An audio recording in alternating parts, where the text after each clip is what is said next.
Mark chapter 5. So they arrived at the other side of the lake, in the region of the Gerasenes.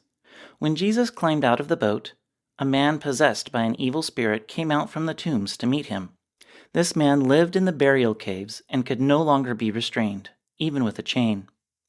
Whenever he was put into chains and shackles, as he often was, he snapped the chains from his wrists and smashed the shackles. No one was strong enough to subdue him. Day and night he wandered among the burial caves and in the hills, howling and cutting himself with sharp stones. When Jesus was still some distance away, the man saw him, ran to meet him, and bowed low before him. With a shriek he screamed, "Why are you interfering with me, Jesus, Son of the Most High God? In the name of God, I beg you, don't torture me." For Jesus had already said to the spirit, "Come out of the man, you evil spirit." Then Jesus demanded, "What is your name?" And he replied, "My name is Legion, because there are many of us inside this man." Then the evil spirits begged him again and again not to send them to some distant place. There happened to be a large herd of pigs feeding on the hillside nearby. "Send us into those pigs," the spirit begged. "Let us enter them." So Jesus gave them permission.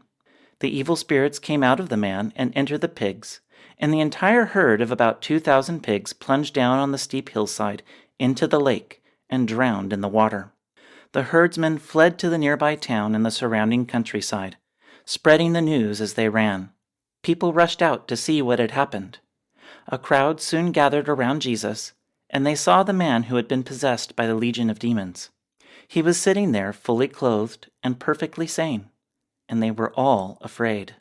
Then those who had seen what happened told the others about the demon-possessed man and the pigs.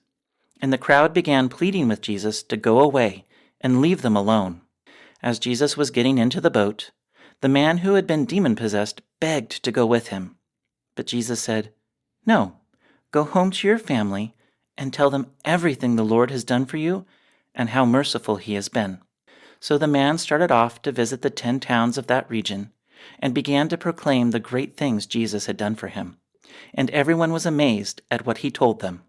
Jesus got into the boat again and went back to the other side of the lake, where a large crowd gathered around him on the shore. Then a leader of the local synagogue, whose name was Jairus, arrived. When he saw Jesus, he fell at his feet, pleading fervently with him. "My little daughter is dying," he said. "Please, come and lay your hands on her. Heal her so she can live." Jesus went with him, and all the people followed, crowding around him. A woman in the crowd had suffered for 12 years with constant bleeding. She had suffered a great deal from many doctors, and over the years she had spent everything she had to pay them. But she had gotten no better. In fact, she had gotten worse. She had heard about Jesus, so she came up behind him through the crowd and touched his robe. For she thought to herself, "If I can just touch his robe, I will be healed." Immediately the bleeding stopped, and she could feel in her body that she had been healed of her terrible condition. Jesus realized at once that healing power had gone out for him. So he turned around in the crowd and asked, "Who touched my robe?" His disciples said to him, "Look at this crowd pressing around you. How can you ask who touched me?" But he kept on looking around to see who had done it. Then the frightened woman, trembling at the realization of what had happened to her, came and fell to her knees in front of him and told him what she had done. And he said to her, "Daughter, your faith has made you well. Go in peace. Your suffering is over." While he was still speaking to her, messengers arrived from the home of Jairus, the leader of the synagogue.